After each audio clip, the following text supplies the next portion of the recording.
Hello, everyone. Welcome to the next episode, the second episode of our webinars. Today, we're focusing on graphs in life sciences and building knowledge graphs for healthcare and space medicine. So, for the agenda of today, we'll have a quick welcome and brief context. We'll introduce our speakers, why we believe healthcare is naturally a graph problem. I will introduce who we are and what we do as well.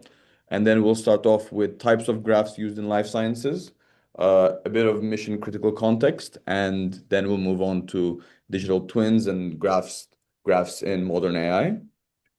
So speakers of today, we have our two co-founders, Adam and Remy, as well as Erik and Rob joining us from the States. So Erik and Rob together worked on knowledge graphs and DAGs for space medicine and space missions. And yeah, I'll leave the word to Adam to continue from here. Thanks, Doruk. I will intro you a bit to some work we've done in life sciences. And I know I won't be able to go too deep into it because we want to keep it short and go into the conversation straight away after that. But basically, one of our core beliefs and hypothesis here is that life sciences run on relationships and how things are connected fundamentally, just like every complex systems. And everyone here on the call, I think, agrees on that. Um, okay, so here we go. Relationships, yeah, between elements, molecules, systems, etc. It's a cool concept. Uh, first piece of work we've done back when we built DB was on especially de-risking drug development through graph-based modeling. So our first pieces of work were with pharma companies like Sanofi, Genentech, Roche, and others, trying to understand notably when we model immune system response as an interconnected biological circuits. So basically, immune systems are complex circuits. Remy coming from chip design and me coming from computational biology, we kind of brought our two brains in that aspect, trying to understand, okay, how can we represent those complex biological systems and help pharma companies produce better treatments for specific patients. And this obviously, we start showing that we could identify new targets, simulate some drug mechanisms associated to those targets when you identify potential drugs, and also, very interestingly, look at synergetic effects. Because in any complex systems, when you touch something somewhere, something 20 nodes, 20 hops down the line may change and actually need something else to be modified to allow it to actually respond as you wish. Because again, these things are too complex for our brain to comprehend. And so the best thing we found is to represent it as a graph, to try and understand and make sense of it, and then use modeling methods as well on top of it to do that. But again, everything has to be stored natively as a graph to be able to go to those next steps afterward. Second piece of work that came out of those similar thoughts, and we found always very interesting as soon as we worked in around those targets. Two aspects were, okay, actually my biology change depending on where I am. Like my kidney is not behaving in the same way as my liver, and obviously a specific area of my liver may not behave in the same way as the area next door, and that's the same in a tumor. Specific areas in a tumor will behave differently. Some areas may be hypoxic, so lacking oxygen, some may be oxygen rich, and you will have different metabolism, different interaction, different cell-cell interaction, and that will lead also to different clinical outcomes and different response to drugs. And that was something we were very much interested in, to represent that spatial graphs, uh, spatial digital twins, as we called them at the time, trying to basically represent, okay, what's happening inside a piece of tumor that we have sliced, and we have enough data of trying to infer, okay, in this area, these cells are interacting, and the fact that they interact here, five spots down the line, the same cell may be actually passing a signal down there that may impact the way patients are going to respond to a treatment. And this, again, was a representation as a graph. Unfortunately, there's so many things to dig in that, because we worked a lot on this. So if anyone is genuinely interested in that, don't hesitate to ping me. I'm happy to share pieces of work on that, and show you more if it's of interest to yourself. And obviously, in that context, when we worked with this kind of spatial data, we integrated multiple type of data with knowledge as well. So meaning here, for example, we had spatial transcriptomics that was combined with imaging data. And that means we start going into multimodal concepts. So, okay, we may have imaging, we may have spatial omics, we may have also data from the blood, some context on those patients. So all those data, we started integrating them as graphs to the best of our ability, obviously, because some data are just not able to transfer that easily. But we realized easily 90% of the data could be stored into a graph format and then be used to try and identify some form of patterns, either to discover new biomarkers in that case. So we were able to see how different patients with liver cancer were actually responding differently to drugs or had different origin of the cancer. So based on the integrated data, we were able to see, okay, this type of cancer patients develop the liver cancer, sorry, because of metabolic disease dysfunctions combined with exposures to maybe certain viruses like HPV or alcohol or these kind of things. And then combining that, we were able to better stratify patient groups in clinical trials, but also in population medicine. I came from research in population medicine before at WHO. We had met Erik, I think at that time I was still there. And so from there, we've realized, okay, you can see we go from mechanism all the way up to entire population of patients. So those graphs try to map different levels of complexity, different abstractions. So here we reach, if you wish, what we called population analysis. So really trying to understand at the population scale what was happening in patient groups. So integrating clinical trial data, blood test, EHR, molecular data, population data available from hospitals or from institutions, and clinical notes to try and understand, okay, what is happening at the population scale in those patients. So let's take again that liver cancer example. You may be, okay, like what kind of behavior are associated to alcohol drinking? There may be other factors that lead to liver cancer beyond just the fact of drinking alcohol. So meaning, as I mentioned, HPV, or it could be exposures to certain foods that those people are exposed to, microbiome dysfunctions, metabolic dysfunctions.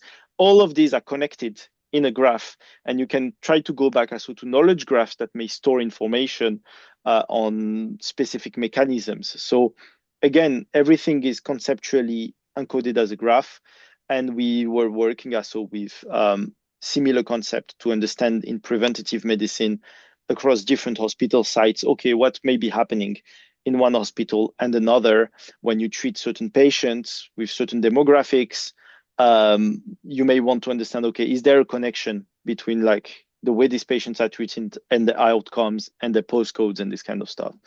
Yeah, so I'm very much brushing through, but it's just the idea to open in your mind how graphs can be applied at different levels of abstraction. I'm not going into the deep scientific aspects because unfortunately that's not the time we have on that call. But the core idea here is, okay, each layer of abstraction can be used as a graph. So go and explore graphs on your side, whatever way it is, go and explore it because it can unlock a lot. And I think Erik also will show you very interesting things on that aspect. And sorry, so all of that came just to give you a quick philosophy and history of TuringDB and ourselves, especially with Remy. Remy came from automated reasoning and formal verification world before that, and worked on chip design. And it inspired a lot of how the way we thought about biology as a complex system. So really, okay, what are all those interacting layers across, different abstraction may lead to precision medicine intervention. So obviously our dream, let's say maybe a pipe dream, was like, okay, can we just engineer drugs in the same way people are able to engineer incredibly complex computers? And we see what's coming out of it nowadays.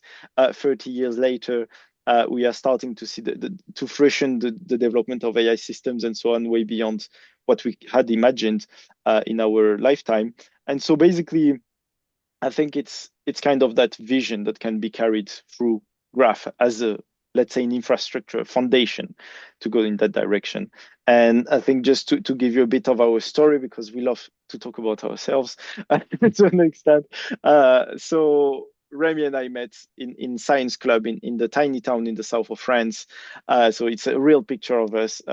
Remy on the computer, me on the microscope already. At that time, we were 15-year-old. And so that's kind of how it stands. And then we actually created, before to be TrinkDB, we were Trink Biosystems. So we worked really in that core space of biology, and very quickly our technology, we started getting demand from people in supply chain, in manufacturing, even in healthcare or in insurance, in finance. And then we slowly expanded, and as we like to say, we went from molecules to markets, always with that idea of making the world kind of computable via graph, and of course in real time, because we are quite obsessed with performance and latency, because we still are nerds in the end. So I think that should be it on my side. Sorry, just yeah, to finish on the low latency aspect, obviously, because I still need to sell a graph database engine. So basically, we built TrinkDB to be a really low latency graph database that obviously is meant to integrate all those data, store all those data to allow this kind of application downstream that we hope will change the world in some way. And obviously with things such as auditability in mind, because we come from critical industries like healthcare or like Erik in space.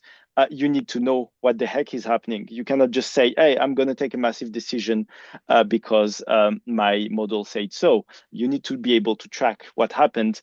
And obviously as well, Remy, with his chip design background and obsession with memory efficiency, made that we can actually run quite massive graph, even in very low compute environments with rather small hardware, which mean also in constrained environment, it's quite useful, whether it is hospitals or spaces that are complex. And from there, I will let Erik, talking about complex spaces, take over and share his work at HM. Okay, well, thank you very much, and very much appreciate the invitation to be here. So I'm Erik Antonsen. I'm an emergency medicine physician at Mass General Hospital in the U.S. in Boston, and my partner here, Rob Reynolds, is a epidemiologist and statistician, and we've been working together since we first met at NASA when I was working as the chair of the Human System Risk Board there. And so what I'm going to just walk through quickly for you is a little bit of our problem to give you some context first. Go ahead, Dork, next slide. So I'm not sure how many of you are familiar with space medicine. We've been flying people in space since 1961, at least the entire world has, as a community. And so it seems like we've been doing it for a long time, and sometimes people take it for granted, but there have been less than 700 humans who have ever flown in space. And so we have a unique problem in that it's kind of like a rare diseases type of issue. There's changes that have happened to human physiology because of spaceflight. You put somebody up in space, you take away gravity, you add some radiation, you keep them in a confined and isolated space for a long time.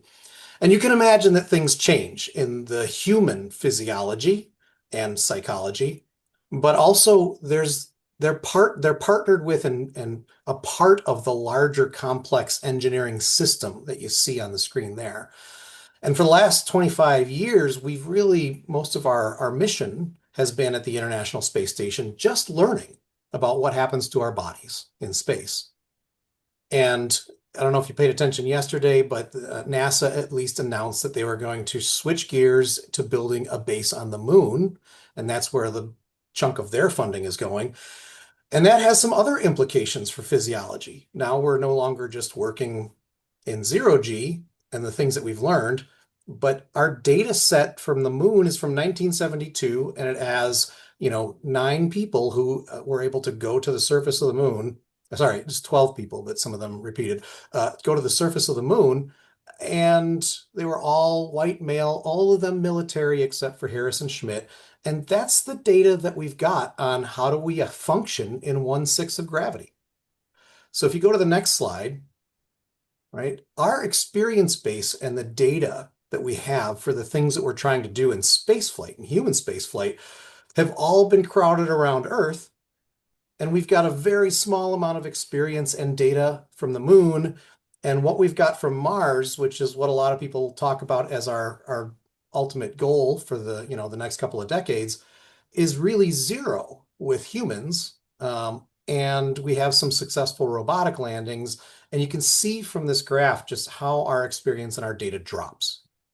So we're living in a data poor domain and trying to figure out how do those challenges at the molecular and cellular level translate all the way through to the clinical and operational level of, are these folks going to be able to go do the job as we're deconditioning them through spaceflight over time? And that's an interesting challenge to us. Next slide. One of the places that we started realizing risk is in the failures that we've had. And in the Columbia Accident Investigation Board, what they said was one of the biggest challenges was our inability to query complex systems. It wasn't just about, are all the parts fitting together? It was also about all of the risk systems and all of the analysis systems and all of the things that go into this gigantic structure of the space shuttle. There's huge amounts of information in there that oftentimes we can't access, or we haven't had good ways to access them. And this applies in spaceflight both to the humans as well as to the engineered machines. And so that challenge of how do we actually start to address that complexity and information problem is a big part of the reason that we turn to graphs, knowledge graphs at NASA, for trying to do a number of things. And that's what the next slide is. So those key problems, right? We have people who are working not just in a lab looking at human physiology. We have folks that are working on human physiology, on psychology, on team behavior, on the immune system, and it goes on and on and on and on again, right? And so those folks have to be able to talk intelligently with engineers who are trying to design the systems. And those systems sometimes, maybe they have a direct impact on the people, and sometimes they don't. It's a very indirect impact. So getting people to communicate was actually the first application of knowledge graphs for us, where we went from, where does your small specific problem you're working on fit into the larger question of risk in spaceflight? And how do you draw the picture from, hey, we measured some changes in calcium in the urine of the astronauts. Why does the flight director need to know about that? Right? Why does the program director for future missions need to know about that? Why would they care about a detail so small? And the ability to query back down the causal chain is a big change in the way we've held conversations. So that's one thing. The second thing is contextualizing those problems in that larger system of systems. We need to not only do that in a communication way, but also really to start helping ourselves identify, hey, what do we know and what do we not know? Which is the third question. How do we know that those changes in the urine that what we're seeing in our astronauts when they're on the ground, how do we know they're telling us about something that matters later on? And it's not, we live in a place where we have so little data that the data that we have sometimes disagrees with our lived experience, right? People can form kidney stones when calcium in the urine changes. It changes all the urine chemistry. That's why we measure this stuff, right? And when you unload the skeletal system, that calcium from the bones gets leached back into the body. That's why the urine's changing. But does it matter? And then we get worried about kidney stones because they're super painful, right? And so that can incapacitate an astronaut, keep them from doing their job. But also, we've never had a kidney stone in spaceflight that has been proven. But so we see this potential disconnect between, hey, we're seeing these physiologic changes in the body. And does that mean that it's really a big problem? Or does it mean that it's not a big problem because there's other things happening we aren't really realizing? Or does it mean we just haven't flown long enough yet? Because we've really only flown 6 months. We've got a few people who've flown a year. And the longest that anybody ever flew was Valery Polyakov, a Russian who landed in 1985 after 438 days in space. That's the longest experience anybody's ever had. And so that bottom question, right? How can we begin to infer when changes in one small corner of our system over here, like maybe those changes in calcium in the urine, are going to have consequences that we hadn't thought about for when we get to the moon or when we're trying to stay there for a long time or when we go to Mars? And we're having these folks go through these different environments that are changing how their physiology works. So we started drawing out our graphs, one problem at a time, but had to make up an entire ontology and common language and vocabulary and force everybody to use them so that they weren't talking past each other. And then we had ways to start pulling them together into one large graph. And that started getting us to a point where we can structurally analyze these things, start asking questions, asking what if questions, look at how the evidence applied from one node to the other. We're making a hypothesis, right? We think that we have the right story, but we're not sure. So does node A connect to node B? And do we have enough evidence to say, yeah, there's a causal link there? And when we don't, that highlights a place where we have a lack of information and need to go maybe fund some research, maybe go collect some data, right? Start filling in that gap in knowledge. And that's a bit about setting the table for the problem for us. So I want to stop there for a second and hope that provides enough context to at least start the conversation. Yeah, actually super interesting. I kind of want to check with Rob if he wants to add anything on top of Erik's presentation. Well, I think Erik hit all the high points of the setup. I think as we talk through this, it'll become evident how the structure itself lends to greater insights. And that's part of what we're still figuring out ourselves and what's the exciting part about this.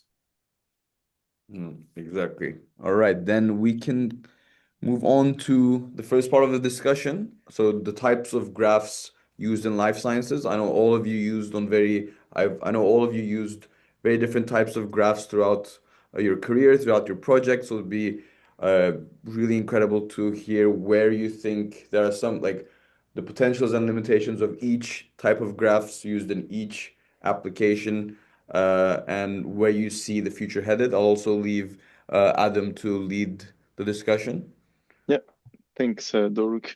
Yeah, indeed. I think to kick off a bit the subject, I think we've seen maybe like 3 to 4 type of graph, big graph type. So first, let's call it statistical graphs, meaning like, okay, we may have a node and another nodes connected via an edge that may encode some form of statistical information relating these two nodes. So of course, there's many things out there like Bayesian networks, and also Rob has deep expertise in those contexts too.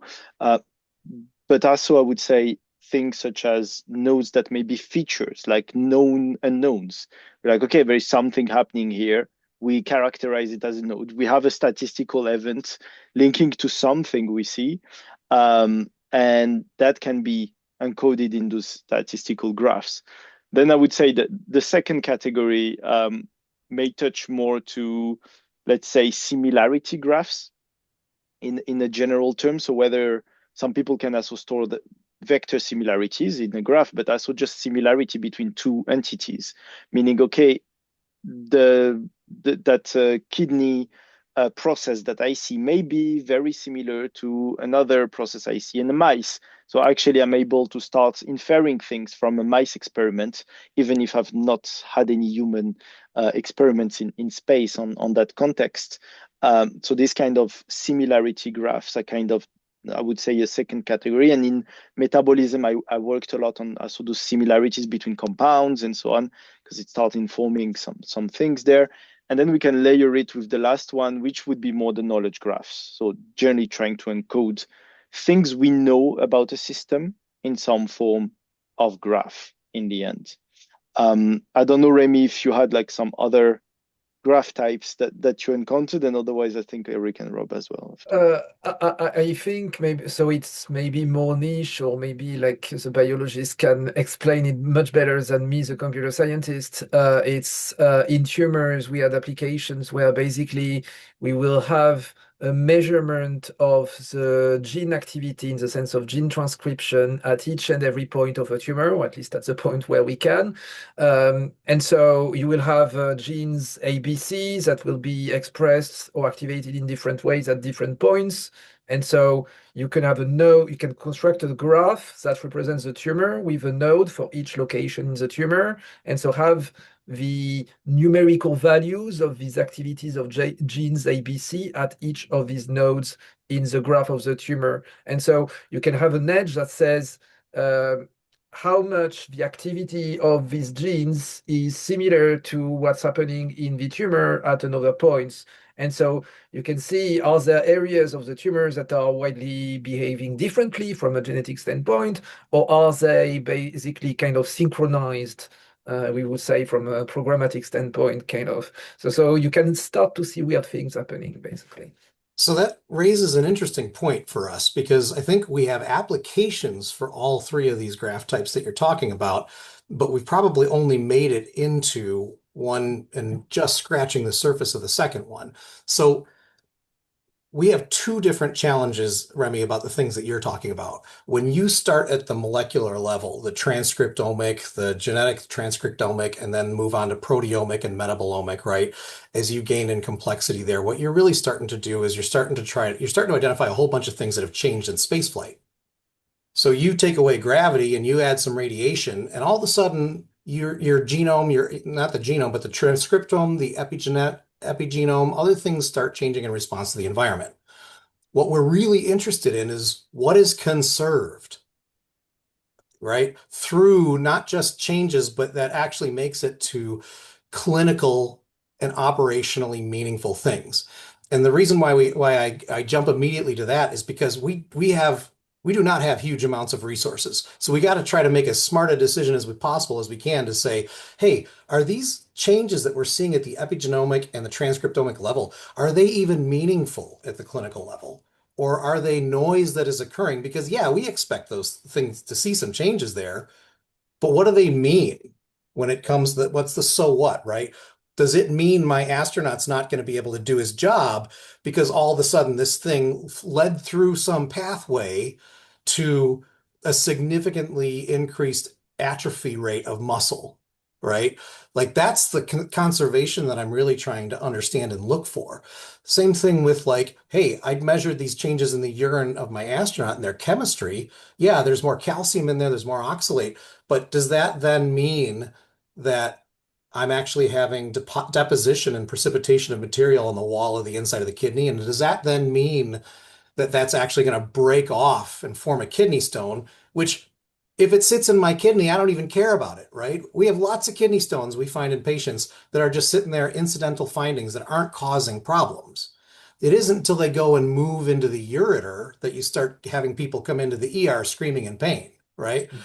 So that conservation of the concept and stepwise going through that and saying, is it really meaningful when we start going down the chain of events to clinical significance is a huge challenge for us, because the databases that we have on how human bodies work are all databases that have happened in 1G. And now we're taking that away and saying, hey, what changed? What matters, right? So that's a big one, is sussing those out. One of the ways we've tried to do it is animal research for many years. And now that vector graph becomes important, right? Because how is the animal that you're using to model this situation comparable to the human? And is there generalizability there? And that's a tough one. Rob and I have been working with behavioral health groups because there's a lot of inference in the behavioral health and life sciences about what animal behaviors mean and how they translate to concepts that we have, right? Is the animal afraid? Is the animal hungry? Is the animal angry, right? this almost like I wish we could go back to the start of all this animal stuff and just have AI observe their behaviors and do its own cluster analysis. So trying to figure out do the things that we see happening at the animal level, because we've been able to study a lot more rats in space than humans, does that tell us more about what we got to worry about for the human? So when you mentioned the similarity graphs, right, I'm looking at similarities and generalizability for those things. But the place where we're most interested, at least in the early term, and this is where Rob's got a lot of expertise, is in the statistical graphs, is in, hey, maybe we don't have the perfect evidence, but really using a Bayesian network to try to get us from this change, whether it's at the transcriptomic level or the epigenetic level or the urine chemistry level or whatever it is, whether you can start getting enough information from terrestrial and inference and things like that to start getting ballpark estimates of how much our risk changes at those levels that matter, right? Can they do their job? Are they going to die from this?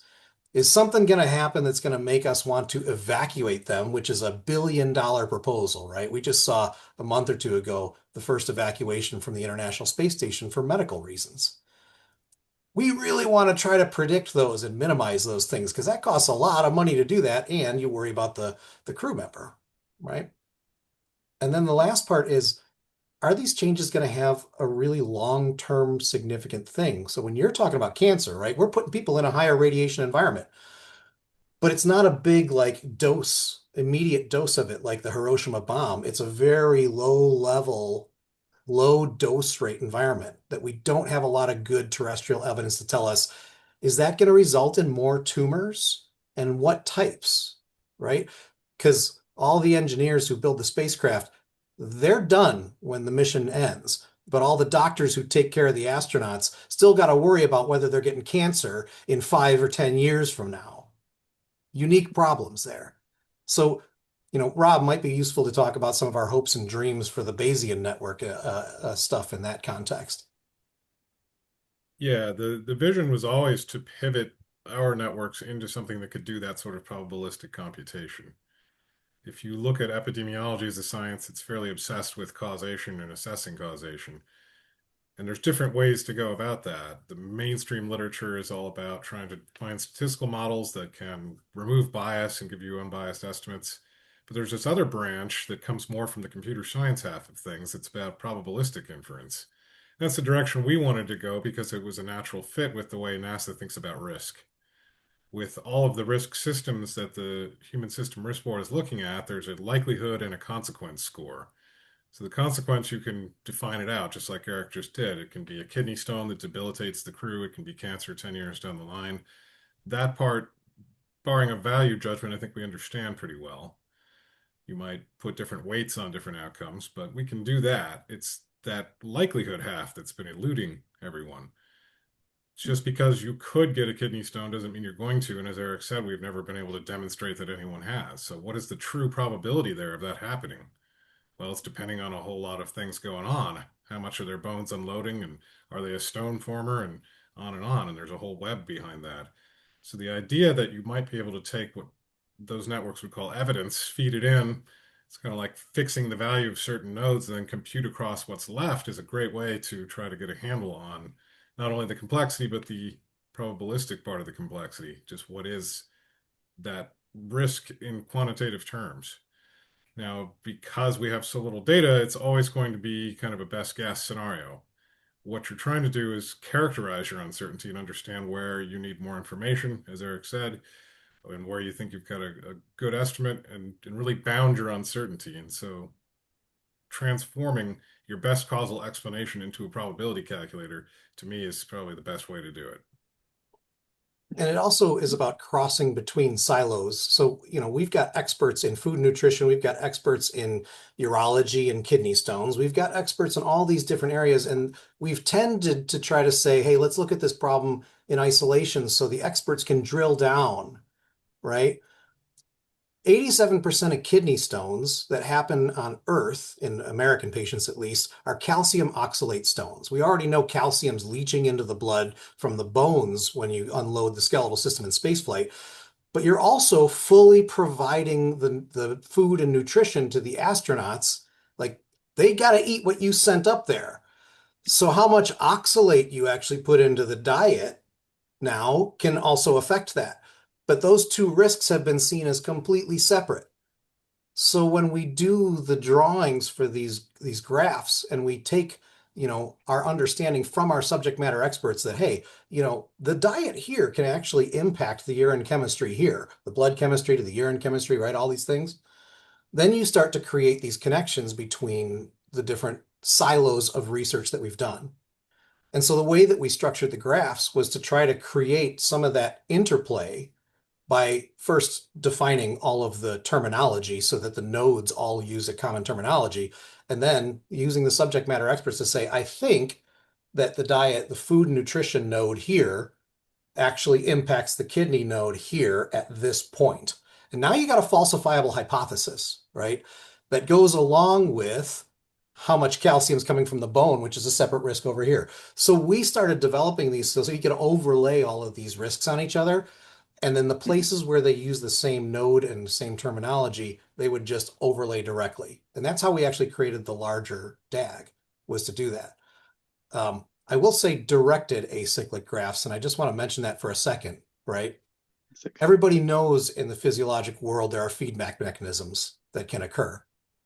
And one of the biggest, you got to think of graphs, I think of graphs as a tool, not an omniscient and all-powerful solution to everything, right?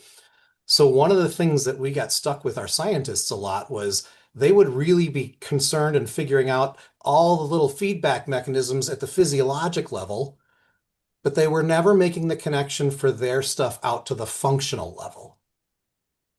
So we made an actual very intentional choice to force them to work within directed acyclic graphs to say, hey, yeah, I get that there's a problem here that we may have to come back to, but I want you to link your problem to the bigger problems, right? It's just like that same problem with transcriptomics. You can show me all the noise of things changing, but what matters to me and what matters to NASA is which of those changes actually matter at the end of the day at the formal risk level, not at the, yeah, some changes happened and we don't know the significance of them. Right. It's exactly so. It's perfect timing on the next piece of the conversation on the graphs in mission critical contexts, because what you're mentioning, especially, okay, like we've connected now a graph. We may have nutritionists, we may have physiology, we may have a risk graph that links to our functional aspects. We do realize that so many things in those biological complex system layered to a human system, meaning, okay, we have the mission, we may need to, what's the objective is mission success and avoid mission failure factually in this context. And I think, yeah, so you can talk about other, also in Arctic and stuff like this. Those kind of problems are all multi-hop, the way we see it in graphs, multi-hop problems, meaning things are very deeply connected. You may have 20 hops down. It's not like just like, okay, my vector search or my LLM did like, 2-hop and then, oh, I have those things. Yeah, of course, you do see that statistically. Yeah, great. But now what I really want to understand is like, what if I change something here? What happens down the line to the mission? Because all the way in between, we have a chain of causality that leads to physiological changes that leads to a mission or functional context. So in our case, for example, with pharma, it's like, okay, this patient's going to have side effects or not respond. In your case, does your astronaut end up having to have emergency surgery and you need to bring them down and the mission is basically failing factually in that context? So I would love to hear more on both. I know, Rob, you talked a lot around those causality chains, and Erik as well in this mission critical contexts. How do you see, like, how do we manage those complex multi-hop interdependencies? Yeah, so for one thing, it took some standardization of how we were modeling things because a part of our challenge is, so let me give you an example of this, right? So that urine chemistry we've been talking about, we can use that as a knob to turn to change the likelihood of a kidney stone by introducing a medicine, right?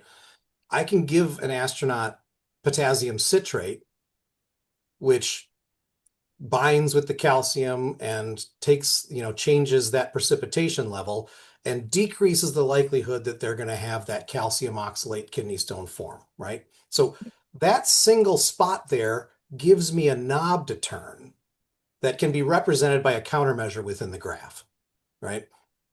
What does the countermeasure affect? It changes the urine chemistry itself by now introducing that medication into the bloodstream and into the urine. That then propagates down that whole chain and changes the endpoint likelihood that a kidney stone is going to form, and that goes down to whether it's going to go into the ureter, whether it's going to cause a medical problem at all. So it takes this low likelihood chain of events and makes it even lower. But any of these medicines have side effects. And those medicines, if I want to treat somebody on a Mars mission for 3 years with potassium citrate, for one thing, I know I've got mass and volume challenges. And so do I really want to take up that much room, treating somebody with potassium citrate for 3 years? I don't know yet. Also, what are the side effects that they're going to have that's going to cause in other places? So we have to be kind of wary of, you do this one thing that you think is going to happen, and there's a node for side effects. What else does it change? What else, we don't know, but we have some ideas about some of those things. There are known side effects for all these medicines that we can start to put into the graph, absolutely, and start to then make those chains or follow those chains themselves. So that's one thing about it.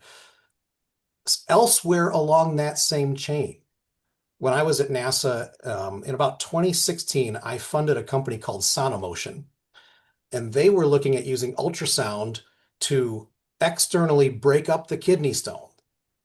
Because otherwise you got to go to a urologist and have a lithotripsy, and it's a very complicated procedure. And I, as an emergency doctor, was like, man, that looks cool. If I could just do that in my emergency room, it would be fantastic.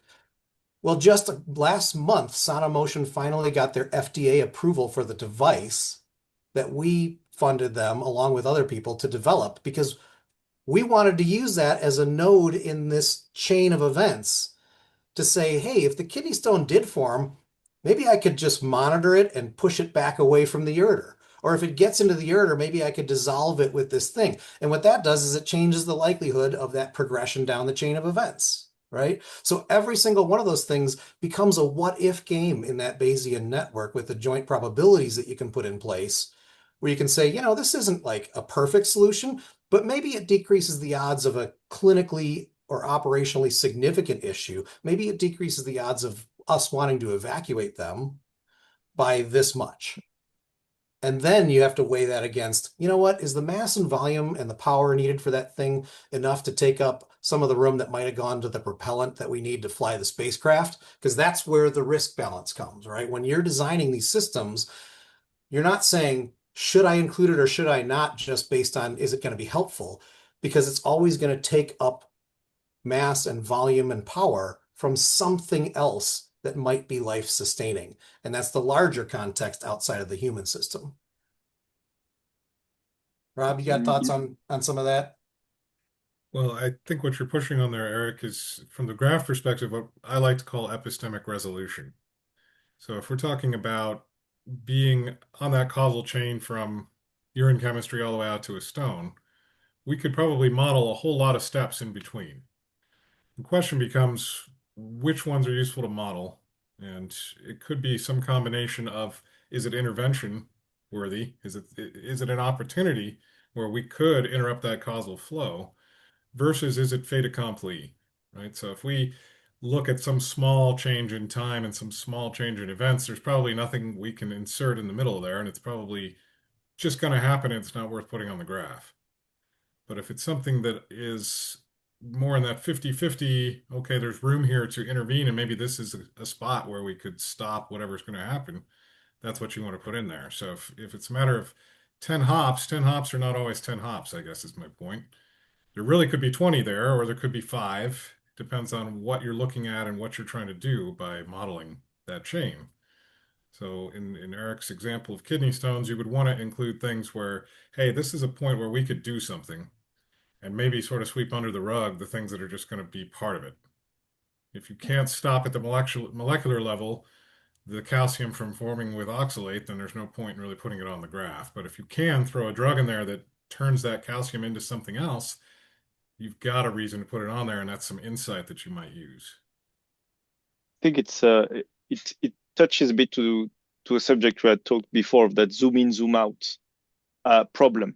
So Remy, I think you can also share your experience with chip design where you may have like basically a certain subsystem or a subgraph of your graph that you may resolve under one mega node that may represent that behavior. And then if you're like, okay, I need to understand what's happening under that, let's call it oxalate metabolism, you need to start digging in there to see which enzyme you need to go and inhibit with which drug to be able to, have an impact down the line.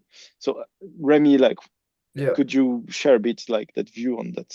Yeah, I think basically what it boils down to is maybe the art of modelization and the utilitarian objective, as Erik and Rob said, at the end of the day is what is the question we want to answer, what do we want to use it for. So the way, like the goal, the end goal of why are we constructing these graphs will determine how we construct them and how we modelize what we want to represent in them. So, for example, if we are interested by how it is connected, how certain biological processes are connected to the functional aspects, we, as Erik said, we will maybe not go into the extremely deep aspects of how individual molecules will interact with each other. And in chip design, it's also the same, right? Because it depends where basically you put the layer of abstraction, because in the end, a chip is what? A chip is a bunch of billions of transistors. Okay, but if you are just somebody working at Intel, Apple, Microsoft, you name it, and you say, okay, in my prototype smartphone, the Bluetooth is not quite right, doesn't work yet. I need to work on it. So you are interested in the Bluetooth module, but you need to understand it as a human. So maybe, okay, this wire is not connected quite right, and so on and so forth. But you don't care about the individual transistors. This is what I'm trying to say. You care about the individual functions of, okay, in my transistor, in my Bluetooth chip, I may have the receiving function, I may have the sending function, but like maybe I don't care so much about individual transistors. I need to have like when we do programming, have a certain degree of abstraction on things. But on the contrary, if I am a physicist or someone that is specialist of thermodynamics, and I am interested in the thermal properties of actually my smartphone may explode when somebody is charging it because there is something not quite right with the way the current is routed through the chip. And so now I may need to go to the layer below, to the transistors themselves, or even to how the transistors are themselves engraved onto the silicium in a very physical way. So it's very common that we ignore on purpose things in graphs, I think. That is a huge point. And I asked Doric to bring this up because this is one of those risks that we mapped out at the highest level, the kidney stone one we've been talking about. And what you see over at the right end there, the one that has the red dot around it is just medical illness, right? Did these things get to the point? Did that chain that you can see starting over at the left with urine chemistry, did it get through all those steps and get to medical illness? We may not need all those steps, but even in medical illness, somebody wants to know what medical illnesses are we talking about? So Doric, if you can just forward to the next slide, what it does is it breaks that node out, and not every node, subnode under that node has all the same connections as the original one, right? Some of them have connections, some of them don't, and what you're seeing are specific medical conditions. Renal colic is the pain when somebody comes in with a kidney stone and they're vomiting and they're screaming and stuff, right? Hydronephrosis is when the kidney starts getting bigger because all the fluid's backing up into the kidney and you've blocked the passage out for the urine. Infections can happen at any level of this thing. And then really bad infections and hydronephrosis can cause your kidneys to fail, but those infections can also cause sepsis. And so when we're looking at what medical capabilities do we want to design into the system, we're also looking at which of these are likely to happen and what do we care about? because it's much, much more likely that somebody's going to get the renal colic and it's going to incapacitate them than it is to actually go through infection to get to sepsis and to, have somebody die from it. But if they do get there, we don't have all the abilities of a hospital. And so we have to weigh how much capability do we want to take with us, because a sepsis would be a really challenging thing to treat, if that makes sense. Yeah. And so I won't go any further on this one, but you can take these specific nodes and relate them back to the anatomy. Actually, Doric, can you go to 57? Just down a few. So back up where the kidneys were. So what you're seeing there are 3 specific nodes: that urine chemistry itself, the yellow is the urine flow, the red is the whole urinary tract, and those are nodes at which countermeasures specifically act, right? I give somebody antibiotics, it's going to be hitting certain things. If I give somebody that potassium citrate that I talked about, it's really up in the kidney itself at the level of the urine chemistry there that it's occurring. So these nodes are directly mappable to our anatomy and to the challenges that we have within these things. And if you go back one, you can just see that nope, up the other direction.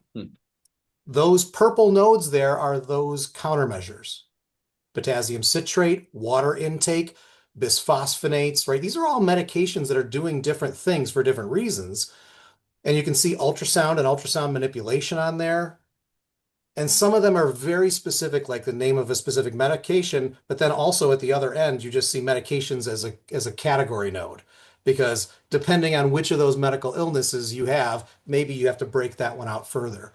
So these are about telling the story, but they also have that potential to explain that chain of events and the potential to assign the joint probabilities. And then we may have to go in deeper, or we may have to zoom out further. Right.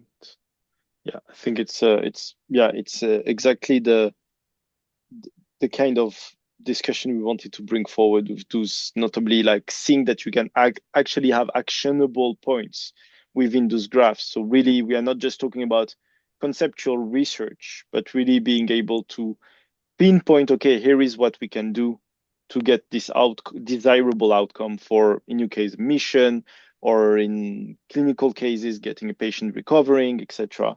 I think we are reaching kind of the end now. So just in one sentence on your side before we let people ask their questions, where do you see graphs coming with the, let's say, new AI craze and hype that we have out there? Because we each think, we each know our thinking on the overhyped concepts, obviously around LLMs, etc. But there's some good out there, obviously, in letting people read graphs that don't understand graphs, for example, especially in mission management, etc. So would love to hear in one sentence, Erik, on your side, where do you see the biggest impact?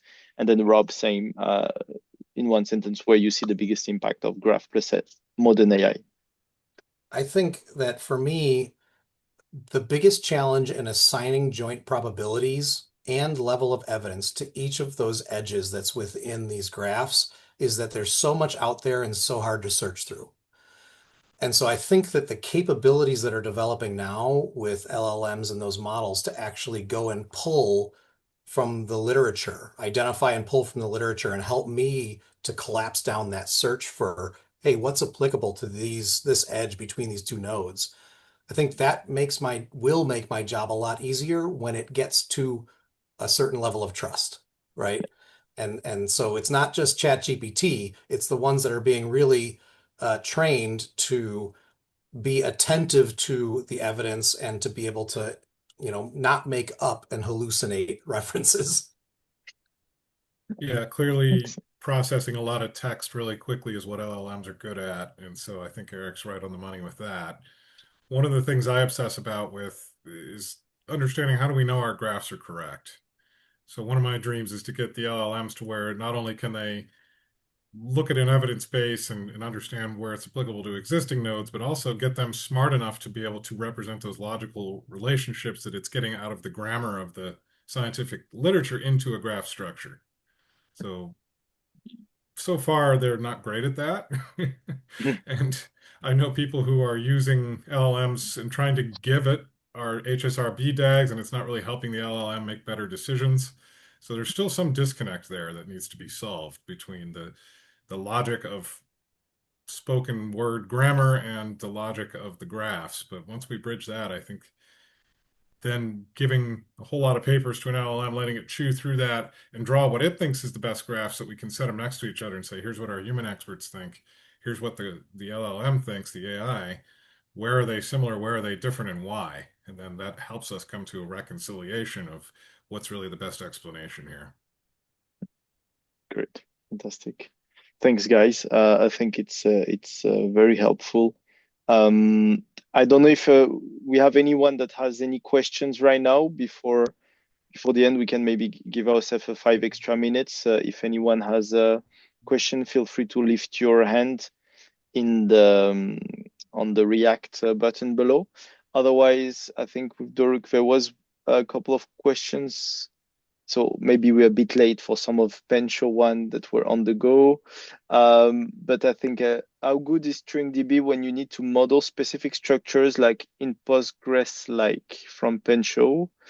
Remy, I don't know if you want to answer this one, like if it's if you mean like structuring.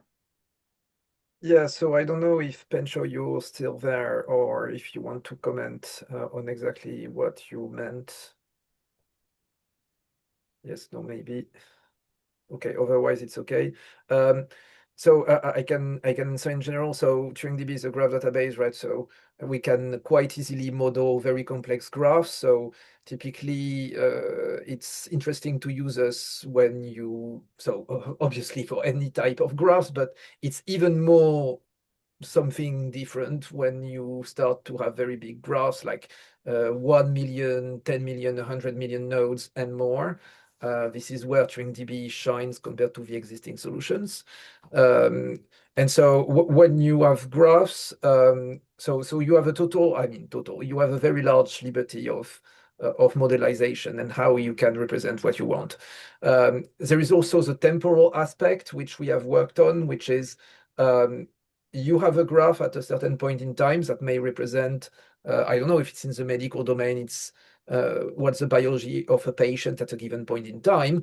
And then it may evolve at different encounter points when you are, examining a patient at different points in time to see how their biology change through time. And so the classical, I would say disgusting way, but it's me being radical, the classical disgusting way in a graph database to have these effects through time is that some people basically, what's the trick, right? So what's the trick? The trick is basically you have one graph database and people would put all the nodes, all the edges for all the point in times flat, if you wish, like you flatten time. So everything is in the same graph, and then people put little nodes as pinpricks, little annotations or little nodes that serve as metadata or as annotation to indicate what's the date of the encounter of the patient. Is it on January, is it on February, and so on and so forth.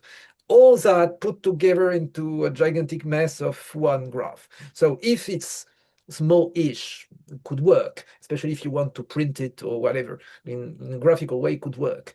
But what we do in TuringDB is that we have the notion of commits, like a Git commits in programming, where basically it's snapshots in time of you have a graph for the 1st of January, you have a graph for February, and you have a graph for March. And so you have these layers or trenches of graphs, which is basically really useful when you have that timing dimensions. That's also another aspect of modelization in graphs sometimes. That's a great point because it's a really important one in the clinical world where, what I want to know is how is my patient progressing over time? And if I look at spaceflight, right, not everything happens at once. It is a slow deterioration of the human body over time. So I'd love to be able to timestamp and follow those things throughout the graph. That's also what will tell me if feedback loops are becoming important, right?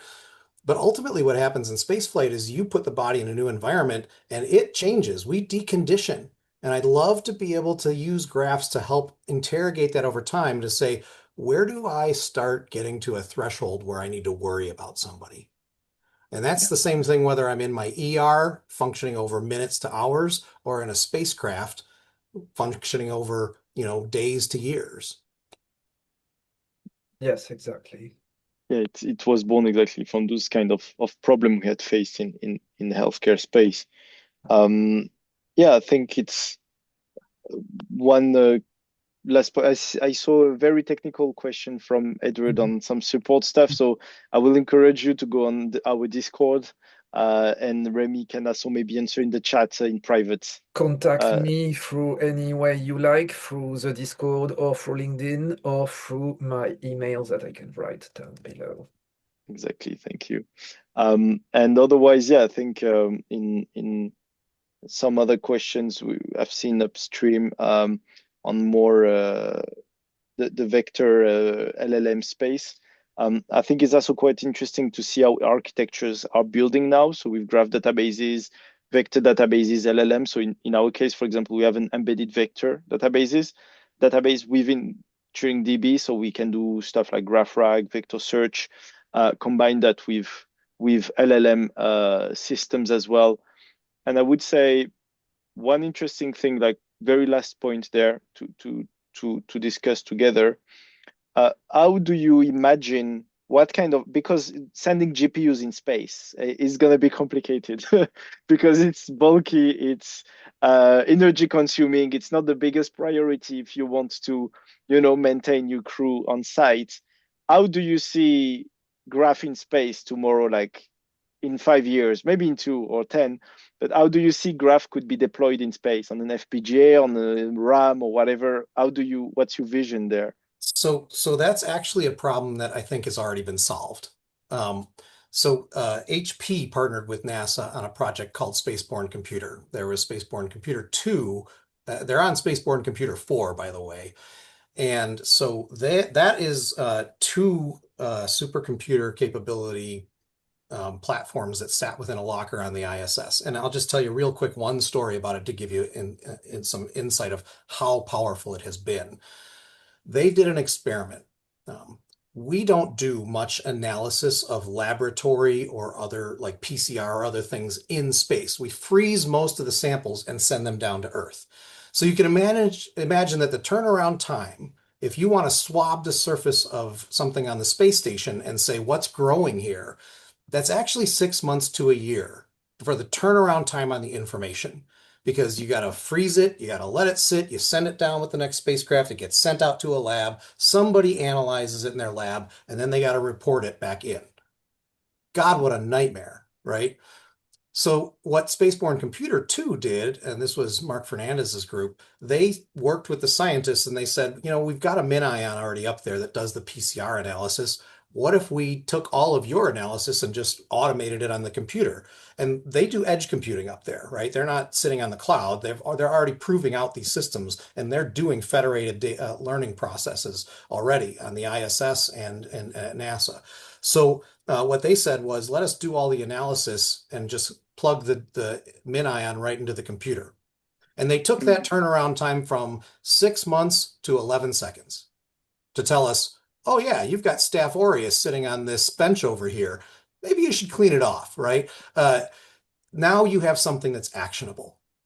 And what I'd encourage folks is to go take a look at what Spaceborne Computer 2 is and what they did, because you'll see the computing capabilities that are now the state of the art available today. It's not a 5-year thing. It's you probably have the architecture and infrastructure that you could work with. And honestly, we could call Mark Fernandez and probably set up an experiment with graph on this stuff. So something to think about. Would be very exciting. Let's do. Sounds good. Fantastic. Well, thanks so much, guys. It was really, really nice conversation. And would be happy to take any questions offline as well. I imagine same for you, Erik and Rob. Happy to send these over. It will also be, the recording will be available as well later on our YouTube channel frequently, and our session recording can also be asked here straight away if you want them. So thank you everyone. Thanks again, Erik and Rob. I really appreciate it, and always nice to to chat and exchange as usual. Thanks for having us on. Thank you. Thank you, Cheers, everybody. guys. Everyone. Take care. Next See time. ya. Bye-bye. See you next time.